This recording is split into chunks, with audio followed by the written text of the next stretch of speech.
Hello বন্ধুরা, HD লাইফে তোমাদের সবাইকে অনেক অনেক স্বাগত আর সবাইকে শুভ বিজয়া। কেমন আছো তোমরা সবাই? আশা করি ভালো আছো, আমিও ভালো আছি। তো অনেক দিন পর আজ চলে এলাম একটা ছোট্ট ব্লগ নিয়ে, আর সেটা হচ্ছে ঠাকুর দেখার ব্লগ। আর এখন আমরা আছি তাহেরপুর একটা পূজা মণ্ডপে। যাওয়ার কথা ছিল বাতকুল্লায়, কিন্তু পরে জানতে পারলাম তাহেরপুরে ঠাকুরগুলো এবার খুব ভালো হয়েছে। সেই জন্য বাতকুল্লায় না গিয়ে চলে এলাম তাহেরপুরে ঠাকুর দেখতে। আর প্রথমেই যে মণ্ডপে আমরা এসেছি এটা হলো বৃন্দাবনের প্রেম মন্দিরের আদলে তৈরি। আর ভেতরটা বেশ খুব সুন্দর দেখতে লাগছে। এর আগেও অনেক পুজোতে দেখেছি, কিন্তু এইবারে বৃন্দাবনের প্রেম মন্দিরটা ঠিক যেরকম দেখতে লাগে, আমি অবশ্য যাইনি সেখানে, কিন্তু যেগুলো আমি ভিডিওতে দেখেছি আর কি, একদম সেম সেই রকমই লাগছে। তো দেখো, এই যে বাইরে থেকে তোমাদের দেখিয়ে দিলাম।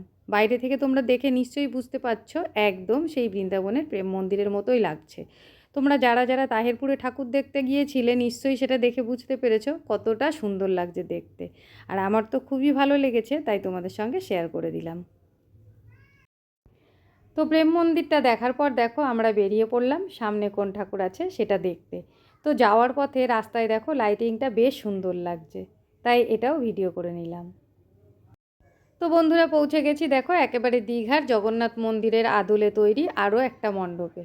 আর বাইরেটা দেখতে তো দারুণ লাগছে। যখন বাইরেটা দেখছিলাম এত ভালো লাগছিল, মনে হচ্ছিল যেন দীঘাতেই পৌঁছে গেছি। আর তোমরা ভিড় দেখো, কি পরিমাণ ভিড় এখানে। প্রথমে লাইনটা অনেকটা বড় লাইন দেখে একটু ভয়ই পাচ্ছিলাম, ভাবছিলাম যে কতক্ষণ লাগবে না লাগবে ঠাকুর দেখতে। তারপর গেলাম লাইনে দাঁড়ালাম, তারপর দেখলাম লাইনটা বেশ তাড়াতাড়ি এগোচ্ছিল। তো সেই জন্য আর কোনো অসুবিধা হয়নি, আর খুব তাড়াতাড়ি জানো তো ঠাকুর দেখা হয়ে গেছে। যখন লাইনে দাঁড়াবো বলে লাইনটা দেখতে দেখতে যাচ্ছিলাম, খেয়াল করতে করতে কত দূর ঠিক লাইনটা গেছে মনে হচ্ছিল যেন লাইনটা শেষই হচ্ছিল না। সবার লাস্টে গিয়ে তো দাঁড়ালাম। দাঁড়ানোর পর দেখলাম বেশ তাড়াতাড়ি লাইনটা এগোচ্ছে।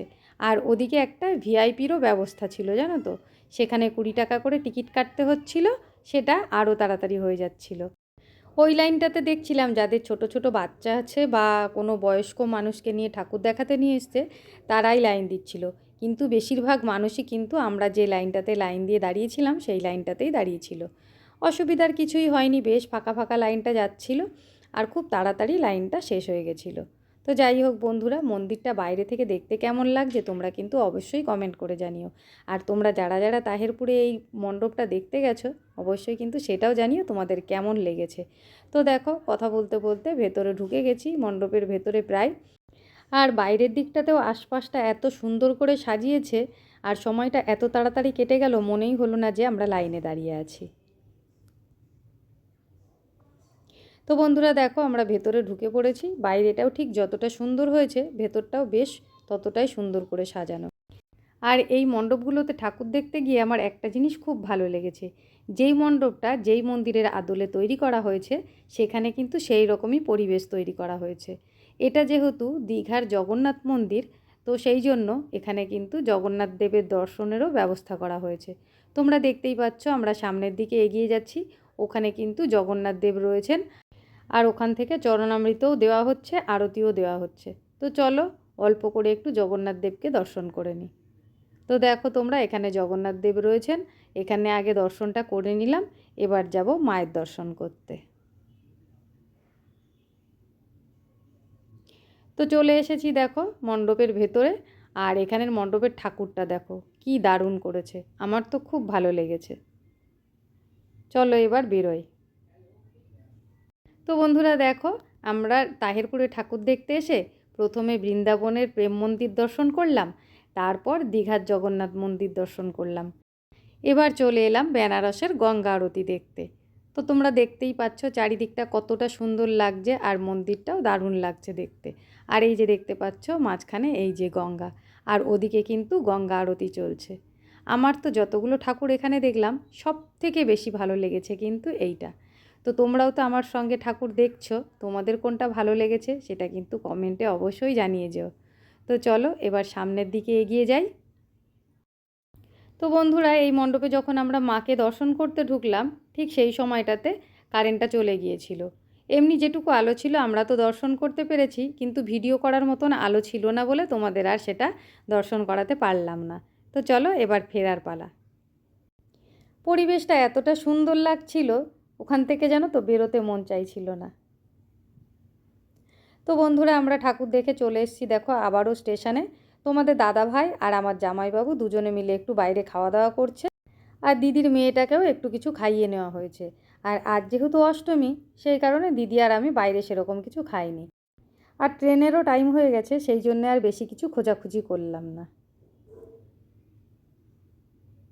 তো বন্ধুরা দেখো আমরা ট্রেনে উঠে পড়েছি, আর একটু চিন্তাতেই ছিলাম যে কেমন ভিড় হবে না হবে, কেননা আসার সময় জেনারেল কম্পার্টমেন্টে উঠেছিলাম, তাই একটু ভিড় লাগছিল। কিন্তু এই দেখো ফেরার সময় আমরা কিন্তু লেডিসে উঠেছি, আর লেডিসটা বেশ ফাঁকা আছে। আর আমার জামাইবাবু আর তোমাদের দাদাভাই অন্য বগিতে উঠেছে। তো বন্ধুরা দেখো চলে এসেছি আমরা রানাঘাট স্টেশনে, ট্রেন থেকে নেমে পড়েছি। আর তোমাদের তো বললামই আমরা বাইরে কিছু খাইনি। তো স্টেশনে এসে একটা নিরামিষ ঘুগনির দোকান থেকে একটু ঘুগনি নিয়ে নিলাম, কেননা সেই বিকেলবেলায় বেরিয়েছি, দিদির আর আমার প্রচণ্ড খিদেও পেয়ে গেছিলো। তাই ভাবলাম নিরামিষ যখন পেয়েই গেলাম, একটু এখানে খেয়ে নিই ঘুগনিটা, তারপর বাড়ির দিকে যাব। আমরা তো এখান থেকে ট্রেন ধরে গেছিলাম তাহেরপুর, ওখানে গিয়ে আবার যে কটা ঠাকুর দেখেছি আমরা হেঁটে হেঁটেই দেখেছি। তো সেই জন্য আজ আর রানাঘাটে ঠাকুর দেখতে বেরোবো না, এখন এখান থেকে সোজা বাড়ি যাব। তারপর নয় কাল আবার বেরোবো, বেরিয়ে তারপরে রানাঘাটের ঠাকুরগুলো দেখে নেব। তো চলো বন্ধুরা ঘুগনিটা খেয়ে নিই, তারপর বাড়ির দিকে ফিরবো। দিদিদের এগিয়ে দিয়ে দিদিরা তো চলে গেল বাড়ি, আর আমরাও দেখো চলে এসেছি বাড়ির দিকে। আর এই যে ঠাকুরটা দেখতে পাচ্ছ, এটা কিন্তু আমাদের পাড়ার ঠাকুর।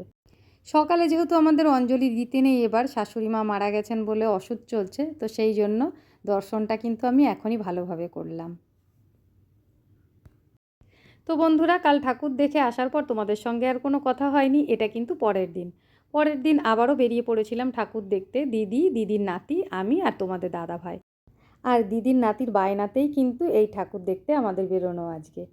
তো এটার বিশেষত্ব হচ্ছে এটা কিন্তু ছোটা ভীমের দেশ, ঢোলকপুর।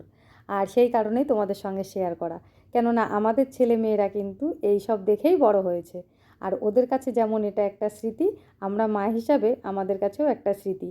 খুব ভালো লাগলো অনেক দিন পর ঢোলকপুরটা এরকমভাবে চোখের সামনে দেখতে, তাই তোমাদের সঙ্গে এটাই আমি শেয়ার করলাম। তো তোমাদের কেমন লাগছে অবশ্যই কিন্তু কমেন্টে জানিও। বাইরের দিকটা তো দেখা হয়ে গেল, চলো এবার ভেতর দিকটা দেখি। তো এই হচ্ছে মা, মাকেও দর্শন করো, ভেতরে মায়ের মূর্তিটাও কিন্তু খুব সুন্দর হয়েছে। তো চলো বন্ধুরা, আমার আজকের ভিডিওটা তোমাদের কেমন লাগলো অবশ্যই কিন্তু কমেন্ট করে জানিও। যদি ভালো লেগে থাকে তাহলে একটা লাইক, কমেন্ট, শেয়ার, আর চ্যানেলে নতুন হয়ে থাকলে চ্যানেলটাকে সাবস্ক্রাইব করে আমার পাশে থেকো। চলে আসবো আবার কোনো নতুন ভিডিও নিয়ে, ততক্ষণের জন্য তোমরা খুব ভালো থেকো, সুস্থ থেকো। দুর্গাপুজো তো শেষ, ভিডিওটা সময় থাকতে তোমাদের দিতে পারিনি, তাই পুজো পেরোনোর পরেই দিলাম। আর সামনে লক্ষ্মী পুজো আসছে, তারপর আছে কালী পুজো। তো লক্ষ্মী পুজো, কালী পুজো তোমরা খুব ভালো করে কাটাও, এটাই শুভকামনা রইল। টাটা বন্ধুরা।